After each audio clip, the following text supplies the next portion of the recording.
Bună ziua tuturor! Am ajuns la zodia Fecioară. Haideți să vedem cum va fi luna martie pentru cei din zodia Fecioară. Păi, în primul rând, aici trebuie să fiți atente, începând cu data de 2 martie. De ce? Pentru că veți primi foarte multe informații și foarte multe vești de la persoanele cu inițialele E, F, S, A și C. Cumva aceste informații vin între 2 și 7 martie. Sunt tot felul de vești și pe care le așteptați, dar foarte multe pe care nu le așteptați, însă trebuie să fiți atenți și să acționați cu rapiditate. De ce? Pentru că aceste vești care vin înspre voi, dacă stați foarte mult timp și vă gândiți ce să faceți, cum să faceți, este posibil ca veștile doar să treacă pe lângă voi și gata. Dacă și acționați, veștile sunt în favoarea voastră. E adevărat că aveți destul de multe frici și destul de multe temeri aici în legătură cu o persoană. Posibil chiar să aveți teama că persoana respectivă nu vrea să se căsătorească cu voi sau nu vrea o relație mai stabilă sau ceva de această natură, pentru că este posibil să vă fi lăsat această impresie. Iar voi acum vă faceți tot felul de gânduri, tot felul de griji în legătură cu această situație, dacă se merită sau nu se merită să mai continuați această relație, dacă se merită sau nu mai se merită să mai așteptați și așa mai departe. Dar, din câte văd aici, momentan toate aceste lucruri se întâmplă la gândirea voastră. Da? Deci nu neapărat că lucrurile merg într-o direcție negativă. Dar nici nu pot să spun că merg într-o direcție pozitivă, pentru că, din câte văd aici, momentan la voi lucrurile stagnează. Nu stagnează pentru că cealaltă persoană neapărat nu își dorește să facă pași înspre voi, ci mai degrabă aș putea spune că lucrurile stagnează pentru că această persoană se lasă destul de mult influențată de persoanele din jurul său. Și aici sunt cel puțin 4 persoane care influențează această persoană destul de mult.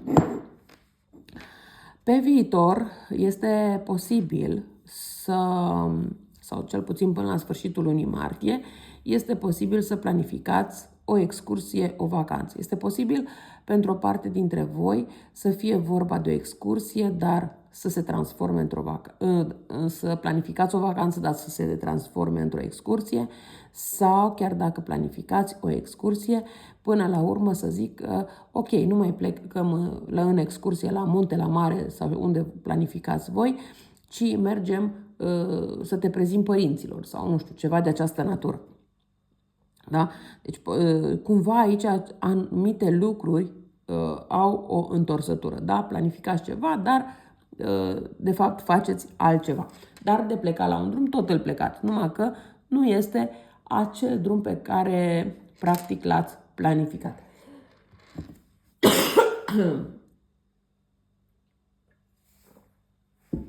Bun. Voi totuși sperați aici acest drum pe care îl faceți, indiferent sub ce formă este el, că poate totuși acest drum pe care îl faceți nu este întâmplător, este tocmai pentru a se face un pas înainte, poate chiar această cerere în căsătorie. Dar din câte văd aici, veți participa la o cerere în căsătorie, dar nu a voastră, ci a altora, sau poate că chiar participați la o nuntă, dar a altora, nu a voastră. Deci nu cred că este nunta voastră acum în luna martie. Sau pur și simplu auziți despre nunta unor prieteni, cunoștințe și așa mai departe. E cumva o nuntă care nu este a voastră. E a oricui al cuiva, dar nu a voastră. Bun. Văd aici niște vorbe din partea unei persoane cu inițiala A. Această persoană vine cu niște vești la voi, dar în momentul în care vine și vă dă veștile, parcă nu se mai termină. Începe cu una și merge și merge și spune și spune și spune și spune și vă, în permanență, la un moment dat veți sta și vă veți gândi, băi, dar totuși de unde are atâtea informații, de unde știe atât de multe, de ce atât de multe lucruri îmi spune acum dintr-o dată și nu mi le-a spus treptat și așa mai departe.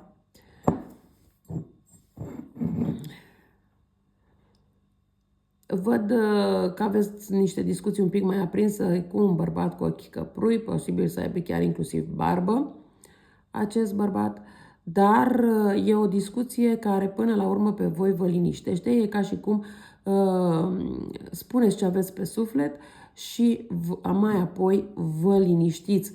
Este nevoie de această discuție, cred că această discuție a fost o discuție amânată de ceva timp, ați tot vrut să aveți această discuție, dar parcă lucrurile nu s-au legat în așa fel încât să purtați această discuție, iar acum, bineînțeles că ați ajuns în punctul când ați spus, ok, hai să stăm de vorbă pentru că trebuie să avem această discuție.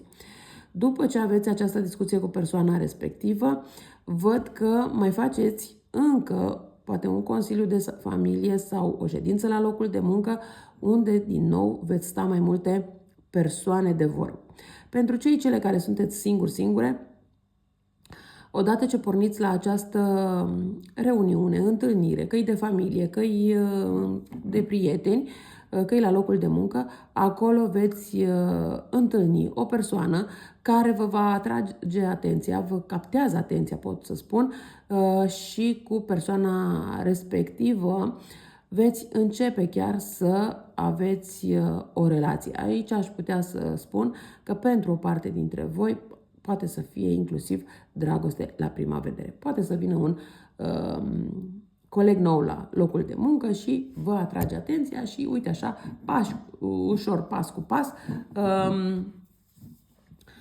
vă îndreptați spre o relație. Un pic de atenție, de ce? Că nu în toate cazurile persoana respectivă este singură, în unele situații persoana are familie și mai târziu să aflați de acest lucru, iar asta să fie ceva care pe voi vă va dezamăgi foarte mult și indiferent cât de puternici sau puternice sunteți voi, asta să vă dea puțin peste cap.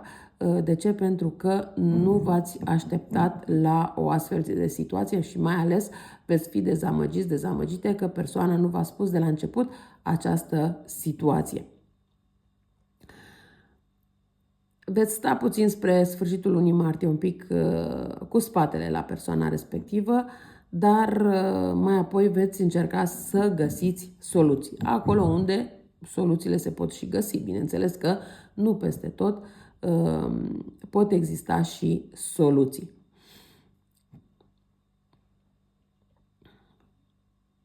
Fiți atenți un pic sau atente, da, un pic la ziua de 9 martie, pentru că cumva în data de 9 martie voi primiți niște semne în legătură cu viața voastră amoroasă, din punctul meu de vedere. Cumva cred că voi vă tot gândiți la îngeri să vă trimită anumite semne. Într-adevăr, îngerii vă trimit, sau ghizii voștri spirituali, cum vreți voi să-i numiți, vă trimit anumite semne de care voi aveți nevoie, dar văd că nu le-ați luat în seamă. Încă deja din februarie sau poate chiar din ianuarie, voi ați început să primiți niște semne. Unii dintre voi poate ați văzut niște nori un pic mai diferiți, cu o formă diferită sau vi s-a părut că, nu știu, a căzut ceva neobișnuit, ca și cum cade ceva din cer, dar e ceva neobișnuit. Ați văzut anumite lucruri mai puțin obișnuite, dar pentru voi a fost doar întâmplări. Da? Și dacă ați mers pe stradă și a căzut o pană pe voi, v-ați gândit, a trecut o pasăre și în zborul ei a căzut o pană. Da? Deci n-ați luat-o ca pe un semn să fiți atente la ceva anume. Acum, aceste semne vor fi mai pregnante vor predomina destul de mult, încât voi să fiți un pic mai atente în ce momente aveți acele semne și sub ce formă. Și atunci, ușor le veți lega și veți înțelege care este mesajul îngerilor pentru voi. Cam atât pentru voi pentru luna martie. Eu vă mulțumesc că m-ați ascultat și vă doresc o zi cât mai frumoasă. La revedere!